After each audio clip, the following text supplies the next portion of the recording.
ঢাকা ইউনিভার্সিটির metro station থেকে একজন কিন্তু ঘুমাচ্ছে, তাকে কিন্তু এখান থেকে সব কিছু ছিঁড়ে ফেলা হচ্ছে।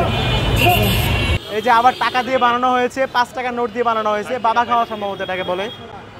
এই যে সিগারেট পাওয়া গেছে, আগুন পাওয়া গিয়েছে। এটাকে ডেন্ডি বলে না কি বলে, জুতার গাম মেনলি আর কি, নেশা করে এটা পাওয়া গেছে এখানে। এবং হচ্ছে এই যে টাকা দিয়ে বানানো হয়েছে নেশা করার, বাবা সম্ভবত নাম এটার, এটা পাওয়া গেছে। সিগারেট পাওয়া গেছে, আগুন পাওয়া গেছে।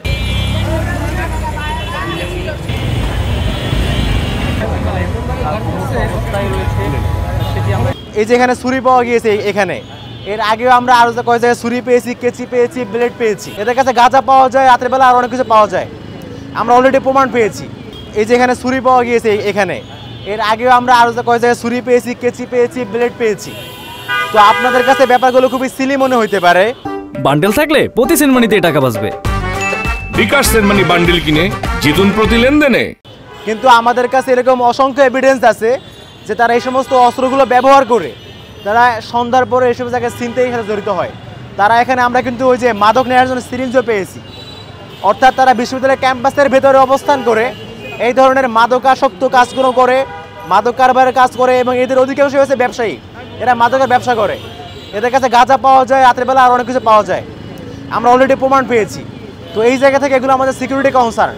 তো সেই জায়গা থেকে মূলত আমাদের প্রক্রিয়ার টিম তাদের নিয়মিত কাজের অংশ হিসেবে আজকে অভিযান পরিচালনা করছে, এবং সাথে আমাদের ডাকসু বডি আমরা সমন্বয় করছি আর কি।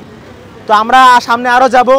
আমাদের কাছে ভয় লাগতেছে আসলে যে ক্যাম্পাসের ভেতরে অবস্থান করে এখান থেকে আমাদের শিক্ষার্থীরা আসা যাওয়া করে নিয়মিত, আমাদের ফিমেল স্টুডেন্ট যারা তারাও কিন্তু আসা যাওয়া করে।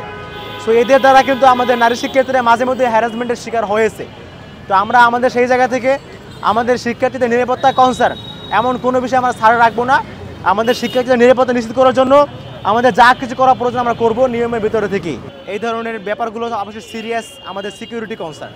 ওই জায়গা থেকে এটা মূলত আমাদের প্রক্রিয়া টিমের নিয়মিত কাজ যে তারা বিভিন্ন অভিযান পরিচালনা করে ক্যাম্পাসের নিরাপত্তা সুরক্ষিত রাখার জন্য। কিন্তু এখন যেহেতু আগে ডাকসু ছিল না, এখন ডাকসু হয়েছে। তো ডাকসুতে আমাদের অন্যতম ইশতেহার ছিল, আমাদের অন্যতম ওয়াদা ছিল যে আমরা আমাদের ক্যাম্পাসটাকে আমাদের শিক্ষার্থীদের জন্য নিরাপদ শিক্ষার্থী বান্ধব করব। ওই জায়গা থেকে আমরা প্রক্রিয়া টিমের সাথে সমন্বয় করে ডাকসু বডি আজকে এখানে এই অভিযানটা পরিচালনা করছি।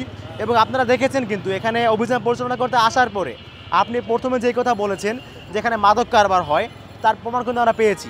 এখানে আমরা সিরিঞ্জ পেয়েছি ড্রাগস নেওয়ার জন্য, এখানে আমরা ব্লেড, ছুরি, কাঁচি, হাবিজি অনেক অস্ত্রগুলো পেয়েছি। এবং আপনি যদি এই শাহবাগ থানায় গিয়ে খোঁজ নেন, এখানে কিন্তু এই পাশেই সোহরাওয়ার্দী উদ্যান কেন্দ্রিক এই জায়গাটায় কিন্তু মাদকের ব্যবসাটা খুবই রমরমা, এবং হচ্ছে এখানে কিন্তু প্রায়শই ছিনতাই ঘটনা ঘটে থাকে। তো আমাদের এই সিকিউরিটি কনসার্নের জায়গা থেকে আমরা চেষ্টা করছি এই সমস্ত যারা এরকম মাদকাসক্ত ব্যক্তিরা এখানে আছে, মাদক ব্যবসায়ীরা আছে, ছিন্নমূল ভবঘুরে পাগল যারা আছে, এদেরকে এখান থেকে বের করে দিয়ে আমাদের ক্যাম্পাসটা সেভ করা।